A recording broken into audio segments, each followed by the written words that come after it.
अब ये यात्रा एक बहुत ही गहरे और अंधेरे तल पर प्रवेश कर रही है। ये अंधेरा बाहर नहीं है, ये तुम्हारे अपने भीतर है। वहाँ जहाँ तुम्हारी ऊर्जा को एक नया आकार दिया गया, जहाँ उसे नियंत्रित किया गया, कम किया गया और उसे एक अलग दिशा में मोड़ दिया गया। एक बहुत कटु सत्य है जिसे समझना ज़रूरी है। मनुष्य सिर्फ विचारों से ही नहीं बंधा हुआ है, उसे उसकी अपनी ही जीवन शक्ति के द्वारा गुलाम बनाया गया है। और मनुष्य के भीतर जो सबसे प्रचंड और सबसे शक्तिशाली ऊर्जा है, वो उसकी जीवन ऊर्जा है। वही काम ऊर्जा जिसे सदियों से धर्मों ने पाप का नाम देकर कुचला है। क्यों किया गया ये दमन? इसके पीछे एक बहुत कुशल गणित है, क्योंकि एक पूर्ण रूप से जीवंत, ऊर्जावान और आनंदित मनुष्य को कभी गुलाम नहीं बनाया जा सकता। जो व्यक्ति भीतर से मजबूत है, वो सवाल पूछेगा, वो बगावत करेगा और वो जिंदगी को उसकी पूर्णता में जिएगा। लेकिन एक ऐसा इंसान जिसका दमन किया गया हो, वो भीतर से कमज़ोर हो जाता है, वो डर से भर जाता है और वो सिर्फ आज्ञाकारी होना जानता है। इस व्यवस्था की नीति बहुत सीधी है। पहले उन सभी चीज़ों को गलत घोषित कर दो जो बिल्कुल प्राकृतिक और स्वाभाविक है। तुम्हारी सहज इच्छाओं को गुनाह कह दिया गया, तुम्हारे आनंद को अपराध बोध बना दिया गया और इस पवित्र शरीर को शर्म का एक ढेर बनाकर खड़ा कर दिया गया। धीरे धीरे तुम खुद से ही लड़ने लगते हो और यही नियंत्रण का सबसे गहरा तरीका है, क्योंकि अब किसी बाहरी पहरेदार की ज़रूरत नहीं बची। दुश्मन अब तुम्हारे भीतर बैठ गया है। ये मानसिक रूप से किसी की जीवंतता को छीन लेने जैसा है, जैसे तुम्हारे भीतर की उस अग्नि को बुझा दिया गया हो। और याद रखना, बिना उस अग्नि के कोई विरोध संभव नहीं है। सिर्फ एक मुर्दा आज्ञाकारिता बचती है। इसके पहले एक और परत चढ़ाई जाती है, पाप शब्द की परत। तुम्हें बचपन से बताया जाता है कि तुम गलत पैदा हुए हो और यही ख्याल तुम्हारे भीतर एक गहरा अपराध बोध पैदा करता है। ये गिल्ट एक ऐसा अदृश्य जंजीर बन जाता है जो तुम्हें अयोग्य और छोटा महसूस कराता है, जिससे तुम हमेशा दूसरों पर निर्भर रहो। अब तुम्हें बचाने वाले मसीहाओं की ज़रूरत पड़ती है। ये व्यवस्था पहले तुम्हें बीमार करती है और फिर वही व्यवस्था तुम्हें उस बीमारी का इलाज बेचती है। बचपन से तुम्हारे कानों में एक ही ध्वनि गूंजती है, मत करो, ये मत देखो, वो मत छुओ, ऐसा मत सोचो। धीरे धीरे ये बाहरी निर्देश तुम्हारी अपनी भीतरी आवाज़ बन जाती है और जब कोई देख नहीं रहा होता, तब भी तुम खुद को रोक लेते हो, क्योंकि अब नियंत्रण तुम्हारे भीतर बैठ चुका है।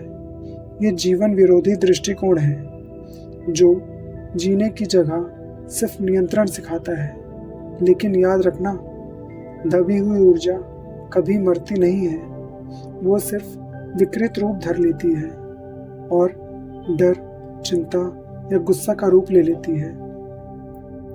एक बटा हुआ इंसान कभी मुक्त नहीं हो सकता, क्योंकि मुक्ति के लिए एक अखंडता चाहिए, एक पूर्णता चाहिए। पर दमन ने तुम्हें टुकड़ों में बांट दिया है।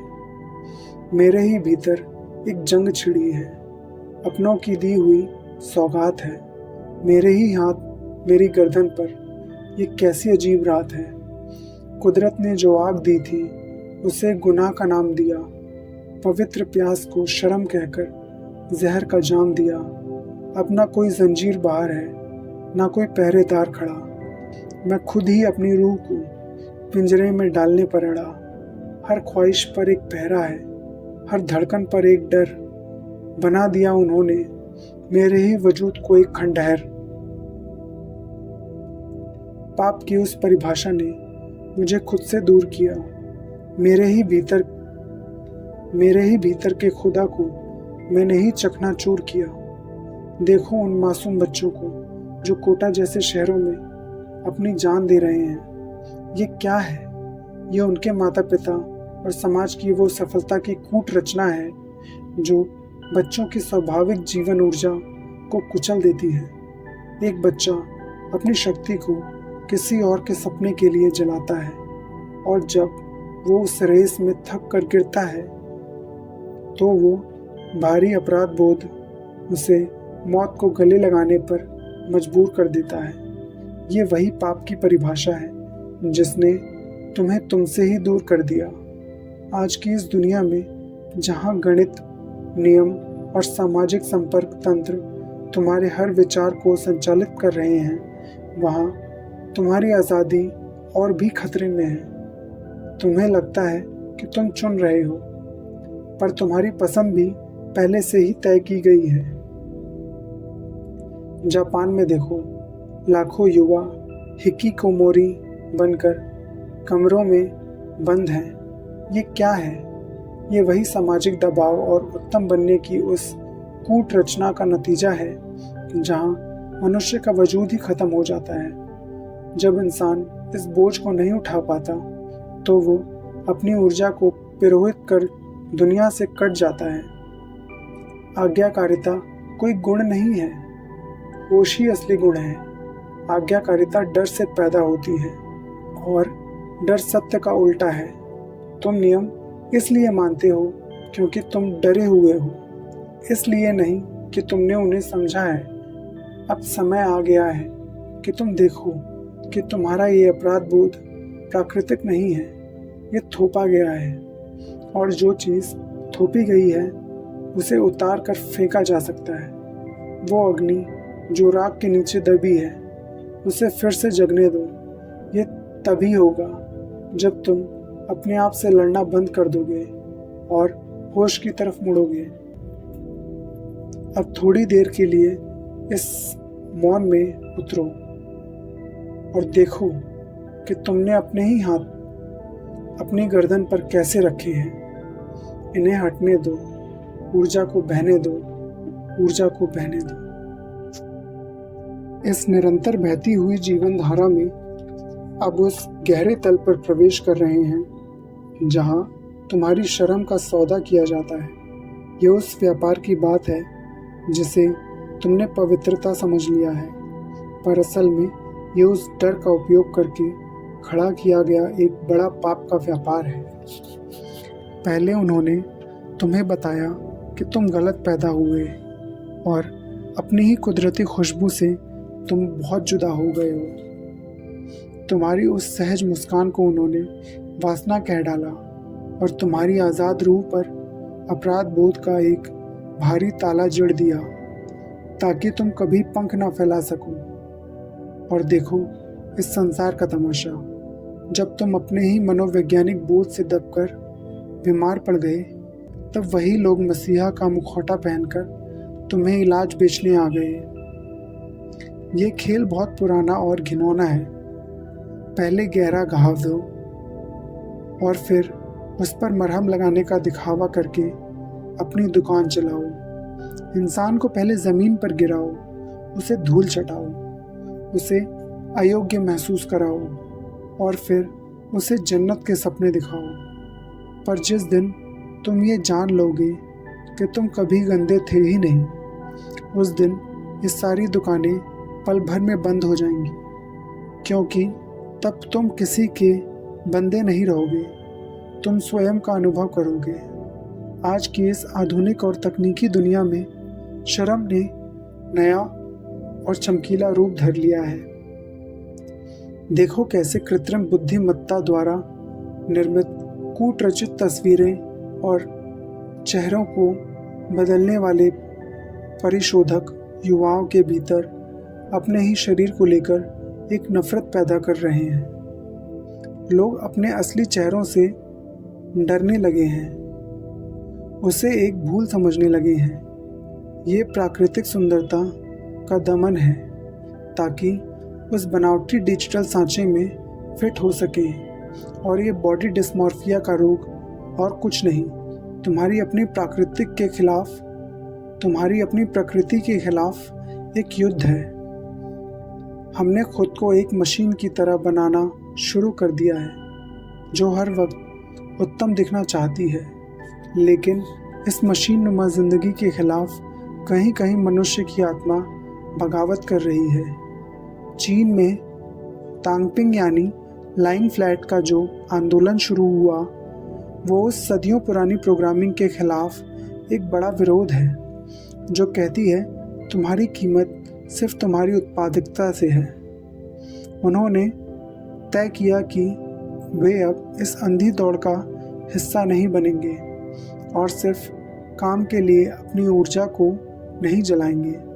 फ्रांस जैसे देशों ने राइट टू डिस्कनेक्ट जैसे कानून बना रखे हैं ताकि मनुष्य को उसकी पूर्णता वापस मिल सके और वो हर वक्त उपलब्ध रहने वाली मशीन न बन जाए। वे कहते हैं आज्ञा मानो तो तुम नेक और संस्कारी कहलाओगे, पर वे ये कभी नहीं बताते कि झुकते झुकते तुम्हारी रीढ़ खत्म हो जाएगी और तुम पत्थर बन जाओगे। दबा दी गई जो आग तुम्हारी, तो भीतर बगावत की चिंगारी कैसे सुलगेगी। बिना रीढ़ की इस भीड़ में फिर सत्य के लिए शहादत कैसे होगी। डर को उन्होंने श्रद्धा का नाम दिया है और दमन को संस्कार कहकर थोपा है। तुम्हारी जीवन ऊर्जा को मारकर ही उन्होंने अपनी सत्ता बना रखी है, क्योंकि एक मुर्दा इंसान ही तो सबसे अच्छा गुलाम होता है जिसकी आंखों में कोई सवाल नहीं होता, बस झुका हुआ सिर और सलाम होता है। उठो कि तुम्हारी राख में अभी भी कुछ चिंगारी बाकी है। इस झूठी पवित्रता के मुखौटे पर तुम्हारी बेबाकी की ज़रूरत है। सदियों से तुम्हारे कानों में एक ही मंत्र फूंका गया, तुम अधूरे हो, तुम पापी हो, पर मैं तुम्हें बताता हूँ तुम पूर्ण हो। ये मत करो कि सदियों पुरानी कंडीशनिंग है जो आज कॉर्पोरेट दुनिया में क्विटिंग का रूप ले रही है, जहाँ लोग अब गुलामी के खिलाफ एक खामोश लेकिन गहरा विरोध कर रहे हैं। वे अब सिर्फ उतना ही कर रहे हैं जितना ज़रूरी है ताकि वे थोड़ा जी सकें। लोग अब काम के बजाय जीने को प्राथमिकता दे रहे हैं, एक जीवन पक्षी दृष्टिकोण की तरफ मुड़ रहे हैं। तुम्हारे भीतर जो संचित ऊर्जा है, जो सदियों से दबाई गई शक्ति है, वो गायब नहीं हुई है। वो आज चिंता, गुस्सा और फ्रस्ट्रेशन बनकर भटक रही है, क्योंकि उसे निकलने का कोई सहज रास्ता नहीं दिया गया। इस सैंडविच जनरेशन के तनाव को देखो, जो पुरानी सड़ी गली मान्यताओं और आज की इस अंधी आधुनिकता के बीच पिस रही है। एक छोटा सा किस्सा सुनो। एक बार एक शिष्य ने अपने गुरु से पूछा, मैं हमेशा इतना पापी क्यों महसूस करता हूँ। गुरु ने उसे एक भारी पत्थर दिया और कहा, इसे अपने सिर पर रखकर पहाड़ की चोटी तक जाओ। शिष्य आधे रास्ते में ही थक गया और बोला, मैं ये बोझ और नहीं उठा सकता। गुरु ने कहा, यह पत्थर तुम्हारा पाप नहीं है, ये तुम्हारा वो विश्वास है जो दूसरों ने तुम्हें दिया है कि तुम पापी हो। जिस दिन इसे फेंक दोगे उस दिन तुम हल्के हो जाओगे। यही तुम्हारी हालत है। तुमने दूसरों के दिए हुए अपराध बोध को अपना गहना समझ लिया है। याद रखना, आज्ञाकारिता तुम्हें एक नेक गुलाम तो बना सकती है, पर एक जागृत मनुष्य कभी नहीं। सत्य तक पहुंचने के लिए तुम्हें होश चाहिए, आज्ञाकारिता नहीं, क्योंकि आज्ञाकारिता डर से पैदा होती है और डर सत्य का सबसे बड़ा दुश्मन है। इंसान को अच्छा दिखाने के चक्कर में उसे भीतर से मुर्दा बना दिया गया है। अब इस संवाद को और भी गहरा होने दो। अपनी आंखें बंद करो और देखो कि कैसे तुमने समाज की दी हुई जंजीरों को अपना गहना समझ लिया है। इन्हें टूटने दो ऊर्जा को अपने स्वाभाविक भेष में बहने दो। अब इस मौन में थोड़ी देर ठहरो, इस विस्तार को अपने भीतर उतरने दो और देखो कि कैसे तुमने अपने ही हाथ अपनी गर्दन पर रखे हैं। इन्हें हटने दो, ऊर्जा को बहने दो, ऊर्जा को बहने दो। इस निरंतर बहती हुई धारा का ये तीसरा और अंतिम पड़ाव है, जहाँ हम उस महाजागरण की दहलीज पर खड़े हैं, जहाँ ये सारा डर और दमन एक नए जन्म में बदल सकता है। याद रखना, तुम्हारा ये जो विभाजित व्यक्तित्व है, ये जो आंतरिक संघर्ष है, यही तुम्हारे दुख का मूल कारण है, क्योंकि एक बटा हुआ इंसान कभी मुक्त नहीं हो सकता। आज़ादी के लिए पूर्णता चाहिए, एक असली अखंडता, जहाँ तुम्हारा शरीर और तुम्हारी रूह एक दूसरे के दुश्मन ना हो। पर सदियों से चली आ रही इस मानसिक ढलान ने तुम्हारी उस पूर्णता को तोड़ दिया है। और इस तनाव को देखो जो आज की उस सैंडविच जनरेशन के भीतर है, जो पुरानी सड़ी गली संस्कारों और आज की इस चमक धमक के बीच पिस रही है। जब ईरान में विमेन लाइफ फ्रीडम का नारा गूंजा, तो वो सदियों का उस दमन के खिलाफ वही भटकती हुई ऊर्जा का एक प्रचंड विस्फोट था। ये दिखाता है कि तुम जीवन शक्ति को कितना भी दबाओ, वो बगावत बनकर बाहर आएगी। इसलिए मैं कहता हूँ कि आज्ञाकारिता कोई सद्गुण नहीं है, होश ही असली गुण है। पहले उन्होंने तुम्हें बताया कि तुम गलत पैदा हुए हो, अपनी ही कुदरती खुशबू से तुम बहुत जुदा हुए हो। तुम्हारी सहज मुस्कान को उन्होंने वासना कह डाला, तुम्हारी आज़ाद रूह पर अपराध बोध का ताला डाला। जब तुम बीमार पड़ गए अपनी ही बोझ से दबकर, तब वे आए इलाज बेचने, मसीहा का मुखौटा पहनकर। ये खेल पुराना है बहुत, पहले घाव दो फिर मरहम लगाओ। इंसान को पहले ज़मीन पे गिराओ, फिर उसे जन्नत दिखाओ। पर जिस दिन तुम जान लोगे कि तुम कभी गंदे थे ही नहीं, उस दिन ये सारी दुकानें बंद होंगी, क्योंकि तुम फिर किसी के बंदे नहीं रहोगे। तुम्हें समझना होगा कि ये जीवन विरोधी दृष्टिकोण तुम्हें एक मशीन में बदल रहा है। आज के युवा जो क्विटिंग कर रहे हैं, या फ्रांस में जो राइट टू डिस्कनेक्ट जैसे कानून बना रहे हैं, ये सब उस कॉरपोरेट और सामाजिक गुलामी के खिलाफ एक पुकार है जो कहती है कि तुम मशीन नहीं हो। खिलाड़ियों को देखो, जैसे सिमोन बाइल्स और नाओमी ओसाका। उन्होंने बड़े मंचों पर उस सदियों पुरानी हर हाल में जीतना है कि कंडीशनिंग को तोड़ दिया और होश को चुना। उन्होंने दिखाया तुम्हारी मानसिक शांति उस अंधी आज्ञाकारिता से कहीं ज़्यादा कीमती है। आज का मनुष्य इतना अकेला है कि यूएस सर्जन जनरल की रिपोर्ट कहती है कि ये अकेलापन की महामारी है, क्योंकि हमने बचपन से सिर्फ प्रतिस्पर्धा करना सीखा है, जुड़ना नहीं। इस स्वार्थ ने हमारी मानसिक ऊर्जा को चिंता में बदल दिया है। एक बार मुल्ला नसरुद्दीन अपने घर के बाहर एक चिराग के नीचे कुछ ढूंढ रहा था। पड़ोसी ने पूछा, मुल्ला क्या ढूंढ रहे हो? मुल्ला ने कहा, मेरी चाबी खो गई है। पड़ोसी भी ढूंढने लगा, पर कुछ नहीं मिला। उसने पूछा, चाबी गिरी कहाँ थी? मुल्ला ने अंधेरे कोने की तरफ इशारा किया और कहा, गिरे तो वहाँ थी, पर वहाँ रोशनी नहीं है, इसलिए यहाँ ढूंढ रहा हूँ। तुम्हारी आज़ादी भी वही है जहाँ तुमने उसे दबाया है, पर तुम उसे बाहर की आज्ञाकारिता और सामाजिक दिखावे में ढूंढ रहे हो। अपने भीतर की उस राख को देखो, वहाँ अभी भी एक चिंगारी बाकी है जो इस झूठी पवित्रता के चेहरे पर बेबाकी बनकर फूट सकती है। अपनी ऊर्जा से लड़ो मत, उसे समझो। अपने जीवन का दमन मत करो, उसे होश के साथ जियो, क्योंकि वही ऊर्जा जिसे दबाया गया था, वही तुम्हारा जागरण का द्वार बन सकती है। अगर तुम खुद से लड़ना बंद कर दो, तो कंट्रोल से अवेयरनेस की तरफ गिल्ट से क्लैरिटी की तरफ और ओबीडियंस से फ्रीडम की तरफ एक शिफ्ट होने दो। वो आग जो दबी थी उसे फिर से उठने दो, और इस बार ये विध्वंसक नहीं बल्कि रूपांतकारी होगी। अब इस संवाद को मौन में विलीन होने दो। अपने भीतर की उस पूर्णता को महसूस करो जो हमेशा से वहाँ थी।